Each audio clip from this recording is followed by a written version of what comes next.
We would like to thank all of our partners, volunteers and National Lottery players who have made this possible. Building Bridges is a National Lottery Heritage funded project supported by Barnsley Museums and Heritage Trust. It aims to develop connections with local community groups and individuals across the village of Elsecar and surrounding areas. With the help of local people, we tell the story of two bridges built at the Milton Ironworks in 1823.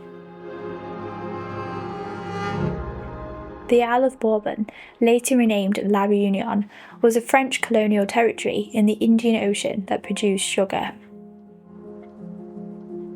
The French East India Company used enslaved people to assist with work on plantation land. In 1817, King Louis XVIII banned slavery, however over 50,000 people were enslaved on the island. The bridges made in Elsecar were used for over 40 years. We will never know how many enslaved people erected and used these bridges. This is part of our story.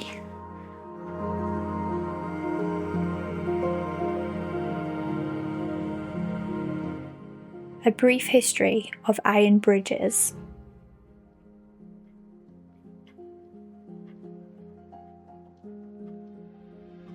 In 1781, the first iron bridge completed over the River Severn in Shropshire.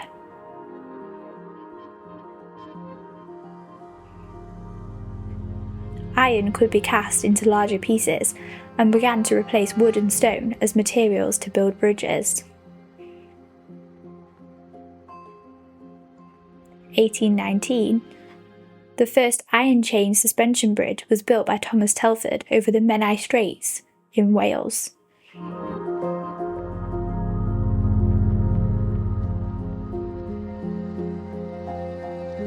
Mark Brunel.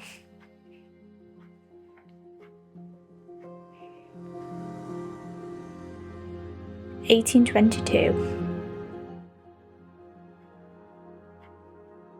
Mark Brunel was a French engineer who ended up sort of settling in Britain. He married a British woman and had a family here.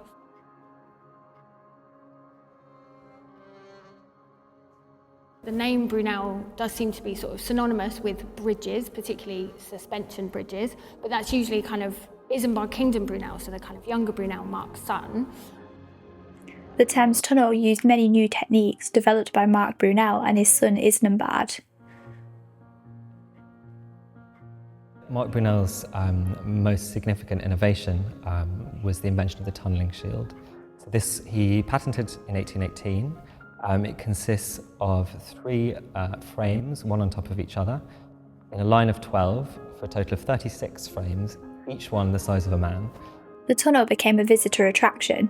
Brunel even organised special banquets with music and candles.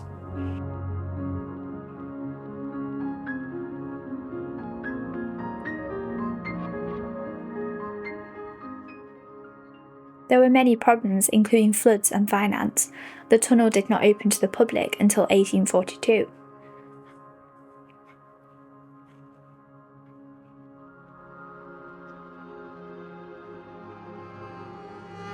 I think that Mark Brunel's greatest contribution to the Industrial Revolution was undoubtedly the Thames Tunnel.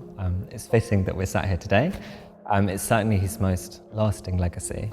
It's still used by 60,000 people a day travelling through it on trains, not at all what Brunel expected, but it's survived almost 200 years now.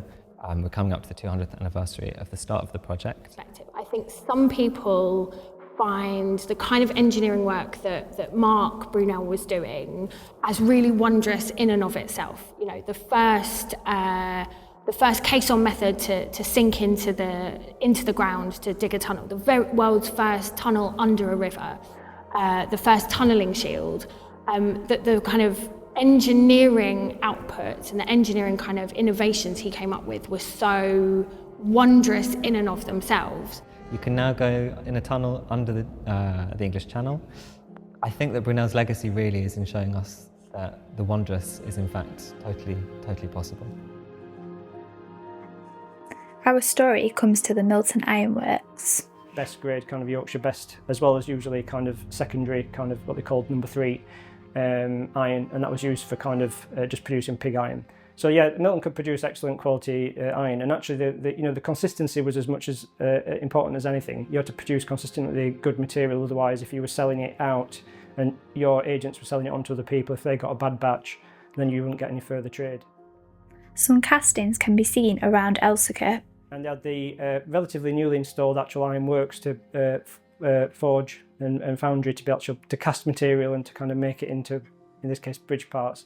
So they had all the equipment here and they could compete on price. So Brunel knew the materials were good and he knew that they could, or hoped that they could do the job.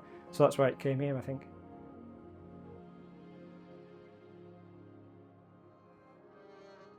Well, I'm no expert on iron making, but where we are, the area where we are, South Yorkshire, we are rich in ironstone and coal, which is what you need for making iron. I mean, early on, in the early days, it was charcoal, and you can appreciate when something like these furnaces are going, how many trees have got to be chopped down to produce charcoal for iron. And when the development went on and they swapped to coal, well, they couldn't have been in a better area than the Barnsley area. The coal was near the surface, it was easily mined.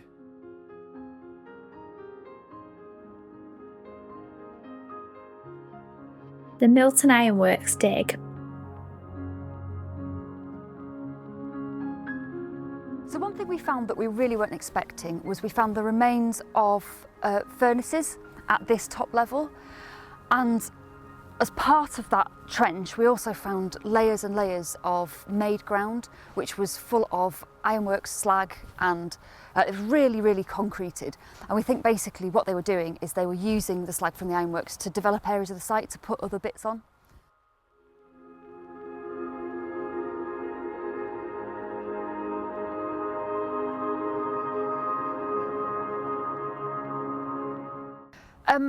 Well, we targeted the dig based on geophysics results that Historic England had done for us, and we were hoping we might find some remains of the ironworks. To start with, we opened a trench that went down for metres and went straight through Victorian and early 20th century municipal waste. So this site had been used as a dumping site for a number of years, and we found that actually a lot of the remains are covered in metres of that spoil.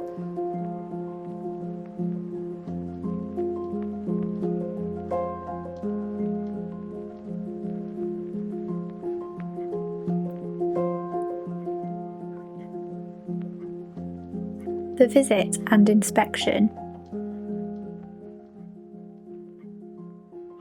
What I do know is that in October 1822, he wrote a letter in French to his oldest friend, a guy that he'd been at school with, to explain that he was sorry that he'd not replied to his letters sooner, but he'd been in the north of England.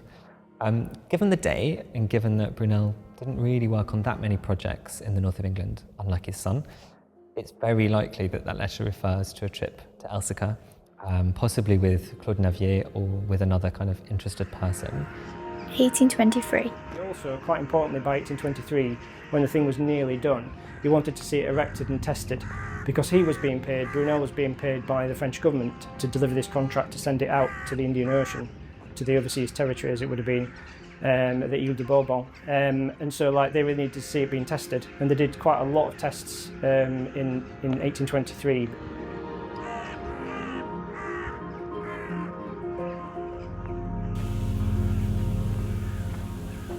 The bridges were then taken to pieces and transported by canal, then by sail ship to Reunion Island.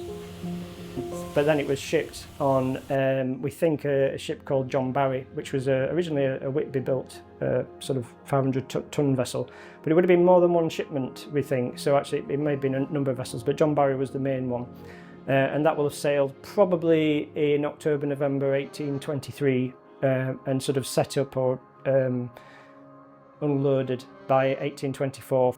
Island of Bourbon, or Ile de la Réunion, was seized by the British during the Napoleonic Wars and was only returned to French sovereignty and control in 1814. That coincides with the restoration of the monarchy in France, at least for the first time before they got rid of them again. And so it makes total sense in that context that the French government would be very interested in kind of developing infrastructure in far-flung colonies in order to bring them into the fold. The bridges were used for over 30 years but eventually collapsed due to the extreme weather conditions. Building bridges workshops.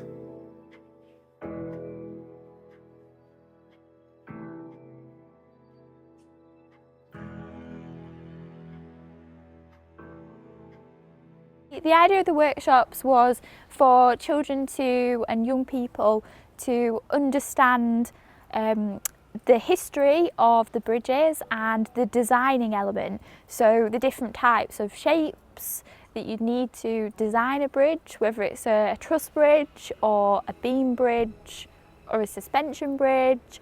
So we worked together, or they worked together in groups to design their own bridges and then build their own bridges with different materials like cardboard.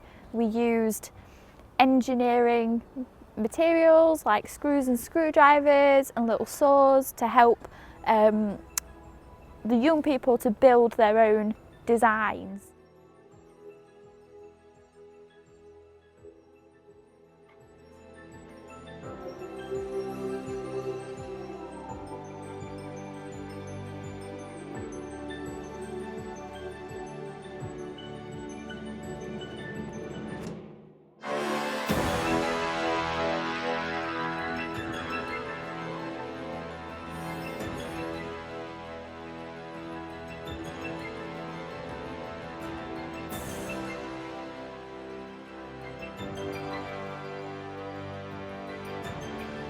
Is really that they were developing the sugar industry in Reunion. And in order to kind of develop the sugar industry, they needed to improve the sort of internal communication, the road systems, and that involved bridges as well. In order to bring the labour in to work the sugar, they needed to connect the towns, because Reunion is basically kind of almost a sort of squished pie shape with lots of rivers going out to the kind of periphery. And so in order to kind of communicate around the island and get from centres of industry to get materials from sugar works out to kind of docks and things for delivery, you do need to improve road communications. So that's one of the reasons really why they wanted to do bridges.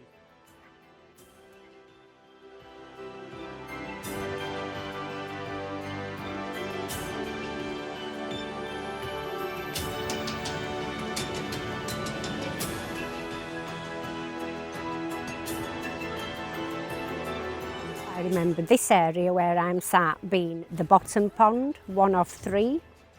I was probably about 6-year-old when it was drained and filled, used as landfill, but it is literally where the Milton Ironworks and Foundry were, what made the famous bridges back in Milton in the day.